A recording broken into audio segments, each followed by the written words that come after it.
ആളൂർ കല്ലേറ്റുംകരയിലെ ബിരിയാണി കടയിൽ യുവാക്കളെ കത്തികൊണ്ട് കുത്തി പരിക്കേൽപ്പിച്ച കേസിൽ മുഖ്യപ്രതി റിമാൻഡിൽ. പോട്ട സ്വദേശി ബെഞ്ചമിനെയാണ് ആളൂർ പോലീസ് അറസ്റ്റ് ചെയ്ത് കോടതിയിൽ ഹാജരാക്കിയത്. കേസിലെ മറ്റൊരു പ്രതി ആശുപത്രിയിൽ പോലീസ് നിരീക്ഷണത്തിൽ ചികിത്സയിൽ തുടരുകയാണ്. ആളൂർ കല്ലേറ്റുംകരയിലെ ബിരിയാണി കടയിൽ യുവാക്കളെ കത്തികൊണ്ട് ആക്രമിച്ച കേസിൽ മുഖ്യപ്രതി പോട്ട മേലപ്പുറം വീട്ടിൽ ബെഞ്ചമിൻ റിമാൻഡിൽ. ജൂലൈ 28-ന് വൈകിട്ട് 3:30-യോടെയാണ് കേസിനാസ്പദമായ സംഭവം. കല്ലേറ്റുംകര മുസ്ലിം പള്ളിക്ക് സമീപമുള്ള വയനാടൻ ബിരിയാണി കടയിൽ ഭക്ഷണം കഴിച്ച് പുറത്തിറങ്ങുന്നതിനിടെ യുവാക്കൾ പ്രതികളുടെ ദേഹത്ത് തട്ടിയതിനെ തുടർന്നാണ് തർക്കമുണ്ടായത്.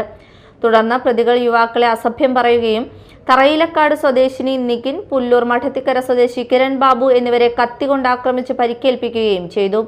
സംഭവത്തിന് പിന്നാലെ ബൈക്കിൽ രക്ഷപ്പെടാൻ ശ്രമിക്കുന്നതിനിടെ ആളൂർ മാളവഴി ജംഗ്ഷന് സമീപം പ്രതികൾ വാഹനാപകടത്തിൽപ്പെട്ടു.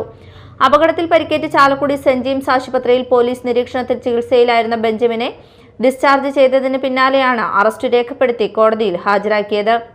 കേസിലെ മറ്റൊരു പ്രതിയായ ആളൂർ സ്വദേശി സനീഷ് തൃശൂർ മെഡിക്കൽ കോളേജ് ആശുപത്രിയിൽ പോലീസ് നിരീക്ഷണത്തിൽ ചികിത്സയിൽ തുടരുകയാണ്.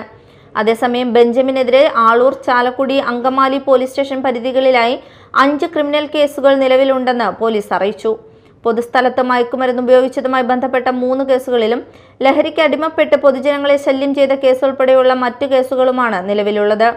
Media time, Aloor.